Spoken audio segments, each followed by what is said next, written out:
Part of the Caregiver brand.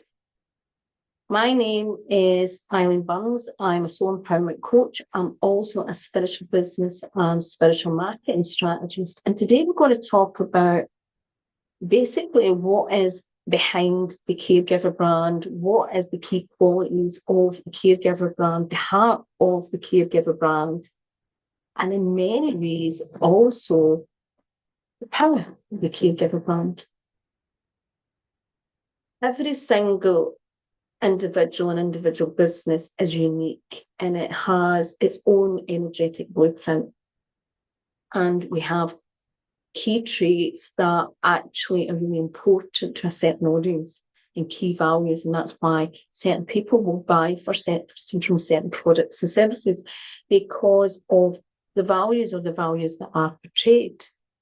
And there is some key qualities that make a caregiver brand what it is.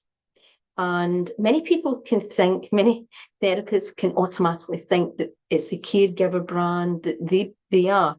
But we can have some qualities of the caregiver in a business, but that doesn't automatically mean that you're most dominant archetype in your business. And it can depend on the business that you're offering as the caregiver, even if you're actually a strong caregiver. But often people that are caregivers themselves will run obviously a caregiver brand. And make sure that you check out the quiz below the video to identify what your most dominant archetype is in your business at the moment, because businesses can change. So let's look at the key qualities of the caregiver brand and what that can teach us. So the caregiver brand is also known as the nurturer. And the nurturer brand is very much that mother. It's the mother archetype. It represents the mother archetype. So they are caring and nurturing.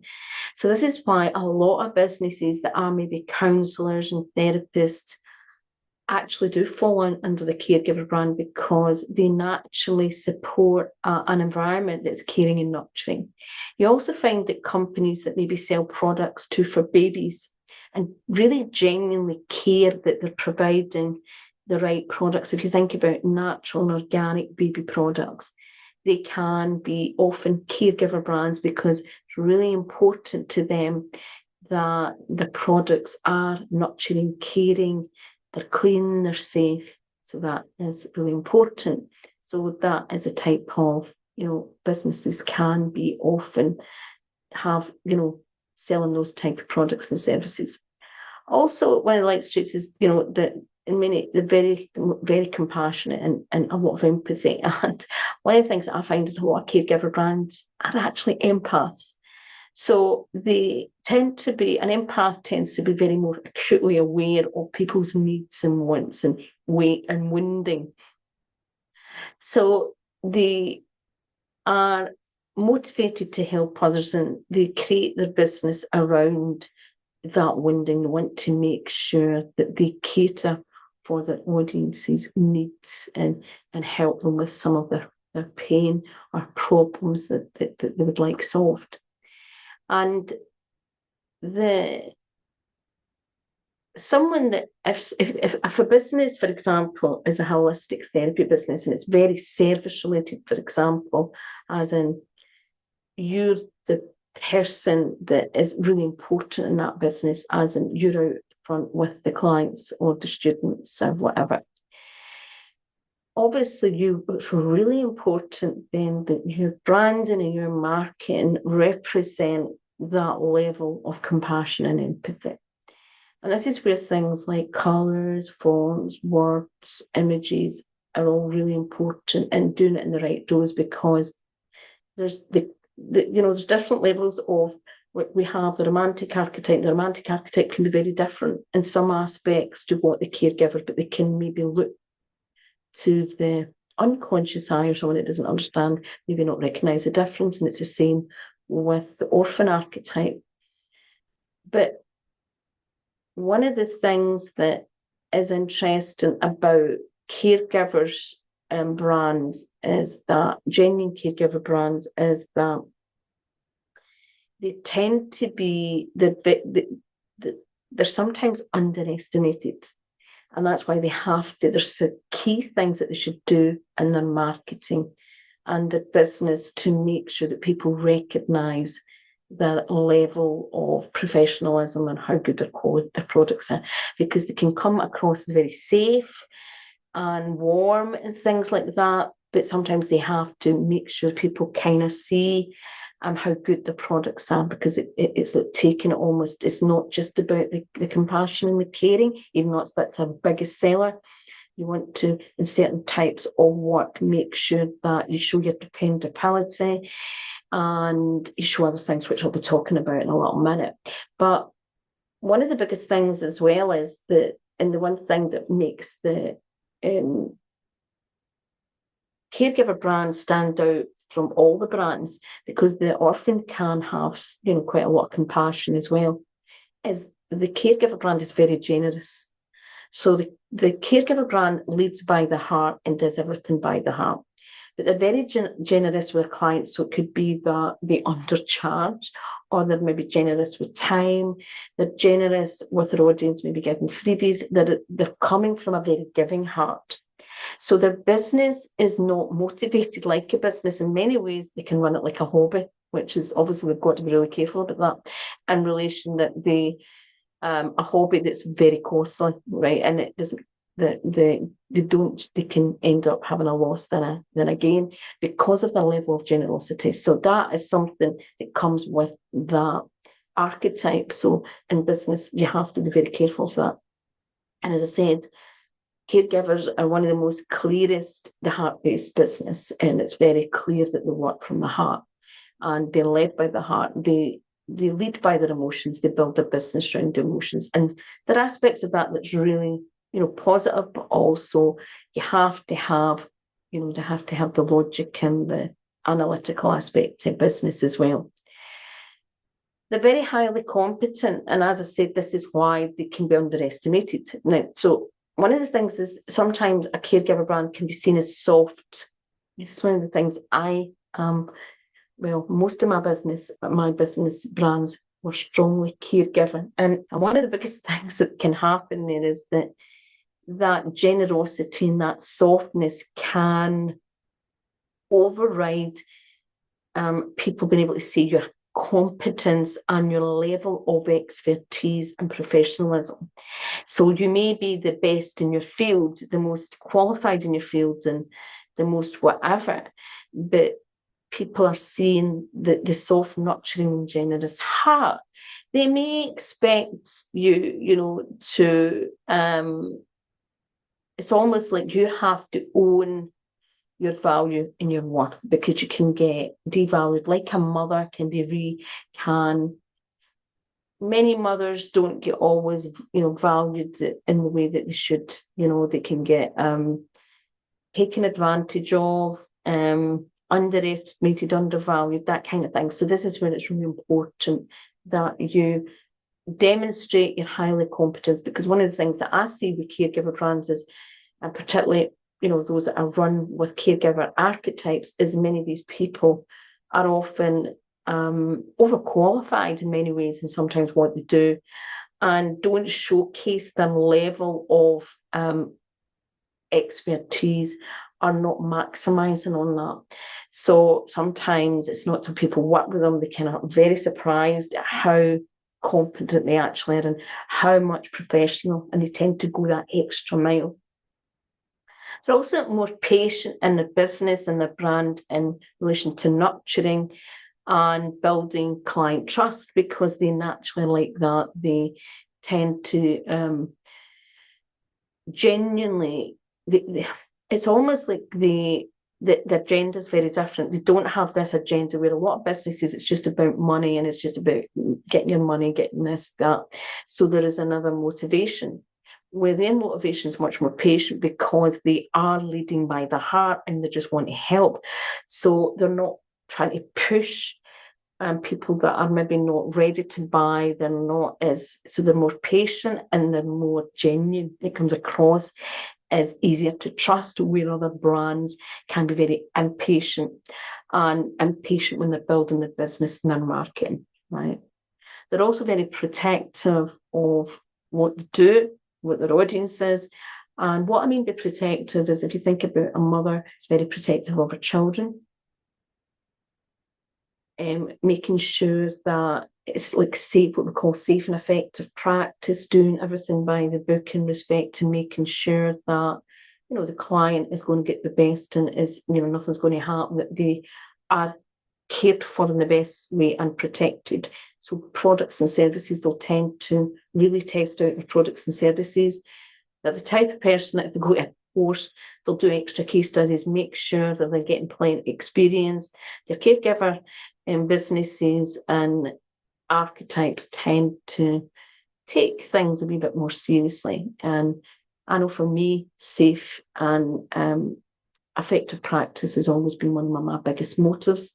I have another business, Stress Coach Training, in that, and there, where I run some stress management courses and things.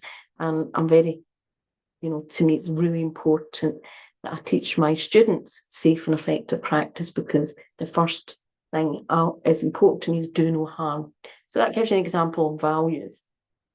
Now, the biggest thing that can cause a caregiver brand to fail is because of our service to others. They're very altruistic.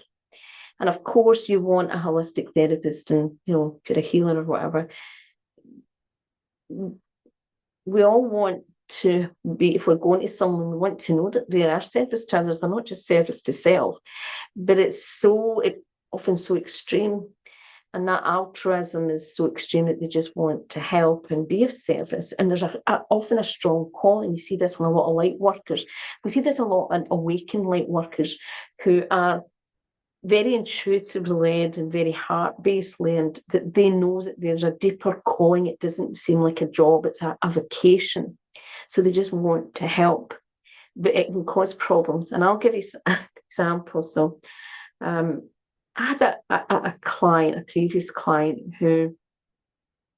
of mine, who also kind of knew some of my family. And I remember him giving one of my brother-in-laws telling him for me to do this quiz. And says, you know, let her do this quiz. He says, because I know what she's going to come out as. And it was because I came out in this quiz as the altruist that, and, you know, and what did it say when you do the altruist, that you actually shouldn't be a business owner? And I'm not telling you not to be a business owner, but that came out that you should have a kibbutz, you should go and work in a kibbutz or work for a charity or work for somewhere where, you know. And this is the only problem with the caregiver brand. It has to be really, really careful. And you can have two things happen here. And I will talk about that. You know, service to others is great because your motives are pure, and that genuinity and purity comes over, which I know for me, it served me greatly in certain areas of work. And I'll give you an example. So when I first started my business, a few years in, I was then, something that I loved was always teaching, and I went out and I was teaching and doing workshops for things like schools. I was teaching meditation in schools, I was teaching holistic and stress management in community, and things like, you know, and I ended up doing things for like NHS and some colleges and things, you know, teaching different things. And at one point in my career, I had to give some of it up just to do with some medical challenges that, you know, were really quite challenging to be able to do workshops. And at the time, so many of the contractors that I got so much repeat work, and I had, you know, when they couldn't get me, I would say to them, I could maybe get someone to do this for you. I know someone that could do that. They're saying, no, we want you. And one of the interesting things that came out was people started sharing when I had to give that up was why they employed me, why they loved working with me. And it was very humbling, but it was very interesting because I thought it was because of my level of qualifications. I had certain qualifications that were very rare. and had done things to a certain, and a kind of, how could you say, a combination of skills. And they said, and obviously we needed a certain level of your qualification, Eileen, but it was your big heart and you got on with everybody in the way that you make everyone feel part of like a family. And that was the kind of thing that was saying, and what it made me realise was because just about that time I'd actually been doing also, I'd started doing more work on archetypes in business. And it really hit home how much the nurture was in me. But the reality was I didn't really value that. I mean, I didn't even really recognise it. So often what happens is people do not see their strongest gifts and their traits and what's their biggest gift in their business. And I was so busy focused on other things in my business. I was someone that was, my insurance, my professional costs were 10 times the cost of most of the other healers and therapists I knew, just because I'd done some other things very different, and just some of the areas I was qualified in. And that was a big, a bit of a burden in a way in my business. It was all these costs were weighing me down. I was someone that couldn't do certain types of work due to certain health challenges. So I had been focusing on work that would be, better paid, and I was looking at corporate and things like that, and it never worked out. It was always a bit of a challenge for me. When the reality was my work was very much in industries that needed that real care and nurturing and genuine compassion. So this is where a big advantage of a caregiver business has. Now, the shadow traits of a caregiver brand is just like the shadow traits of a caregiver archetype. A caregiver archetype is like the mother archetype that can easily burn out because they overgive, and because they are that sometimes that self-sacrifice, or the mother who tends to be able to see things from a wider perspective is onlooking and sees things maybe more, and maybe offers too much and tries to do too much. And that can be a big problem in a caregiver brand, that you see the wider and the bigger challenges that your clients need, but you try to offer too much. And in a business, you should never try and offer too much that you're not an expert in, unless I have different facets to my business, but that's over 25 years. So some of them have been built over and got to a certain level of expertise, and maybe I've then got that product done and then went into other areas, and that's over a long period of time. But, the key is it can be very hard also running these types of businesses, and you have to have systems in play. So the shadow trait is burnout. Also, caregivers, because they want to help others and be of service, can create codependency issues in their clients and not even realise it. And one of the things that I see in healing and many therapy industries, because of the way the training's done, is many people are not even taught about codependency issues and not taught about what things they shouldn't do or should do to prevent codependency issues. And, part of that is also us doing our own inner work. I was lucky that I trained in counselling and I'd done some psychotherapy and things that, make you look at these type of issues. But I also had quite a long, which we will talk about, a wee bit of the rescue in me in relation to my default of rescuing people out of situations. Thought when people were in certain circumstances, it was my responsibility, if I could help, to always help. And that is not always good in a business for so many reasons, because it can kill your business, but also you can become a situation where people then don't take responsibility and become dependent on you. And this can come in different ways. And one of the things that also shows up, if you look at the holistic industry, the way that we're taught, you're taught to encourage your clients to come continually for treatments to support their well-being.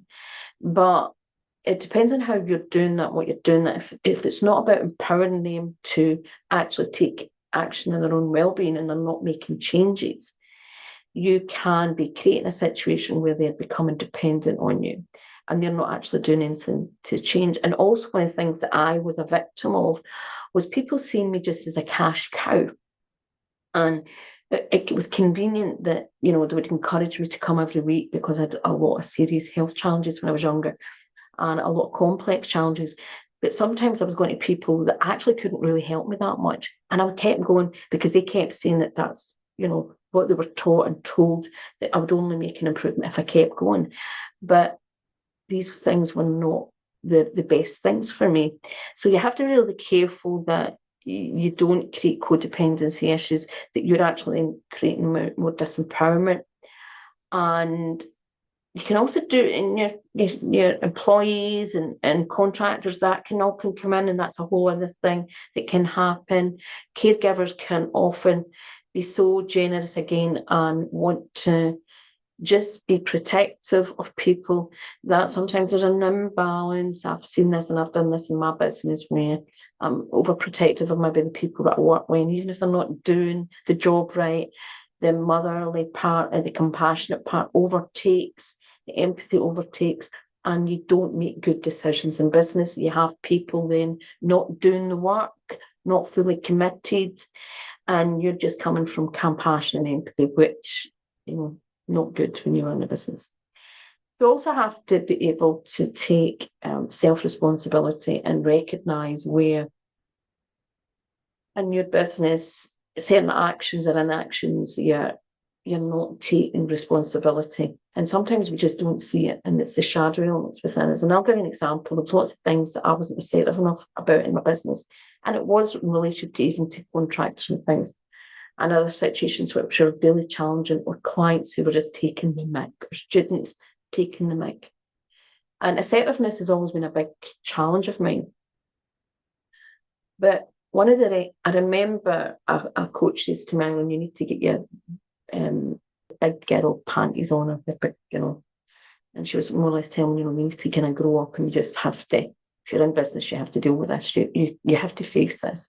Lots of caregivers are empaths, and that's why it causes problems in their business, because they can often to empathise with their client or their audience and recognise things that even the client doesn't recognise within themselves, that they make excuses for them, and then they don't take the business owner or the caregiver archetype does not take self-responsibility for not having those boundaries and not saying no.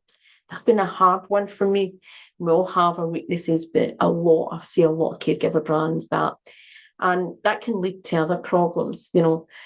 Also the self-sacrifice when you become a martyr in your business, or you become a martyr for your education, and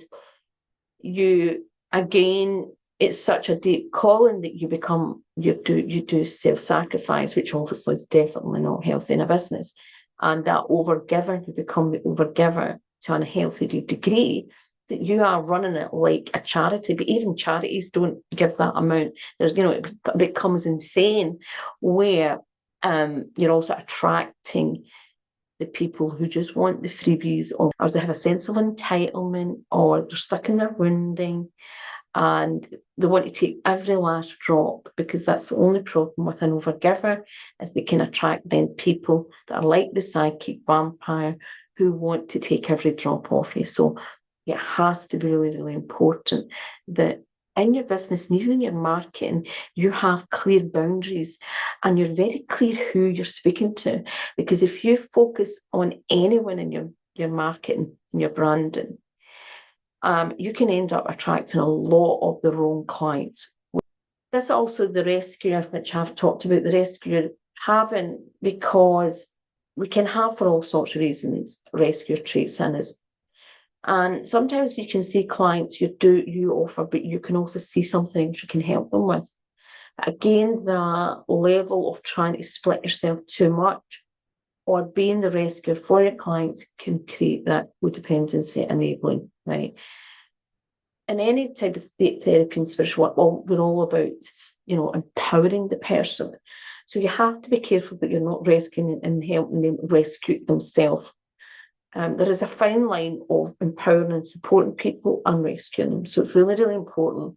And again, if people sense any of those traits within you, they then can come very much victim mentality. You never want to move out that victim mentality. Resentment can build up in a business that is burnt out, or any of these things that I've talked about, because they don't have anything left to give. And if you're running a business and you do things to an extreme, particularly in giving, and then have nothing left, or your business begins to fail, you have a problem. That is why, unfortunately, resentment can be one of the biggest problems with a caregiver brand. It can be resentment with staff, contractors, it can be resentment with clients, it can be students, it can be other situations, because they put themselves in a corner. They've overgave, and maybe in situations where they're not valued or appreciated, or getting manipulated, taken advantage of, and then that becomes a frustration, right?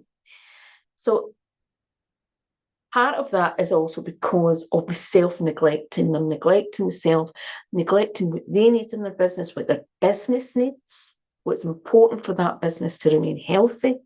So it's not just about self-neglecting an individual, the person owning the business, the person behind the business, but self-neglecting as in a business. You can't neglect the business's needs or the brand's needs, right? And again, as I said, the shadow can be this victim of exploitation. The business can be a victim of exploitation. The brand, again, if it's not clear what it stands for, and it's not clear in confidence, and owns its value, owns its worth, owns and appreciates itself, it can be open to exploitation. So it's important for the caregiver brand to own its worth and stand by its values. Now, when you're building a brand and marketing a brand for a caregiver brand, there's lots of things that you want to consider. And I've talked about some of these things. And, one of the things you have to think about: the colours, the fonts, the word that you use, the images, the visuals, and also certain key things like your logos. And as I said, it's getting a balance between, portraying the energy of the caregiver, but also looking professional, and also not being looking too soft that you're going to take advantage of. And that is why I talk about this in my branding and my caregiver brand masterclass. But the key thing is you have to be authentic and honest. The caregiver brand is a trustworthy brand, and it's important that your audience can connect with you at a deeper level. And authenticity and honesty is going to be one of the biggest things that's going to help you. Also, because the caregiver comes across very soft and motherly and compassionate and empathy, it's like a big heart. People with big hearts sometimes get underestimated. So you want to make sure you show evidence of your expertise and your qualifications, your experience, and testimonials. Make sure that you're really highlighting all those benefits and, letting showcase your best testimonials, showcase the expertise that's going to be really important to your audience, right? And every business will be completely different. But one of the things that I think is really, really important to remember is when you're creating a brand and marketing is that there's an unconscious element to branding and marketing. And often we choose colours, we choose fonts and things that we like, rather than actually see it through the eyes of the audience. And when you're creating any sort of brand, just like the caregiver brand, you have to be able to see things from a psychological and an unconscious level, and from the audience perspective. And that is why I share more about how to do that in the masterclass. The caregiver brand is warming and nurturing, and you want to put that in your brand. But there's key other qualities that can really help. There's so many things that you can do in a brand. And when you're creating your content, when you're creating your logo, when you're creating your colours for your website, that can help build that connection and trust. Lead magnets are also really important for a caregiver brand because a caregiver brand wants to demonstrate its generosity. It wants people to feel what it's all about. So lead magnets are a fantastic way to build that connection and trust and showcase aspects of some of your products and services. If you're serious about your holistic business, your spiritual business, and want to take your brand and marketing to a more professional level, make an impact, help your audience see you, recognize you, and feel you, the Caregiver Brand and Masterclass has been designed for you. It's designed to help you understand the psychology of colour, understand why certain fonts and why certain textures, why certain images and logos are going to help you build that deeper connection, that deeper authentic connection, why certain things will help them feel that caregiving, that nurturing, that warmth, that professionalism, that competence, so that they know that you are the right person for them. Now more than ever, we are, and in many ways, it's like information overload for consumers. And you want a brand that is recognizable, a brand that speaks the truth, a brand that demonstrates the energy, the vitality, the values of the brand. When you understand the key elements what make a caregiver brand stand out, it can make a powerful difference in your social media marketing, in your website, in your lead magnets, in your sales pages, and your conversion. Check out the Caregiving Brand Masterclass. You'll be amazed at what you'll learn in this class and all the things that are really, really important to create that nurturing brand, to make that impactful brand, a brand that is uniquely you, but it really speaks to the heart and soul of your audience, that will help them feel you, will help them build confidence, trust in you, your business, your products and services. If you're a caregiver brand, tell me below a little bit about your business and some of the key qualities you think that are really, really important in your business. I'd love to hear from you, especially as a fellow caregiver business. Also, if you don't know if you are a caregiver brand, you're not quite sure, make sure that you check out my free spiritual brand archetype quiz below. This will give you a deeper insight to your most dominant archetype in your business and in your brand. Bye-bye.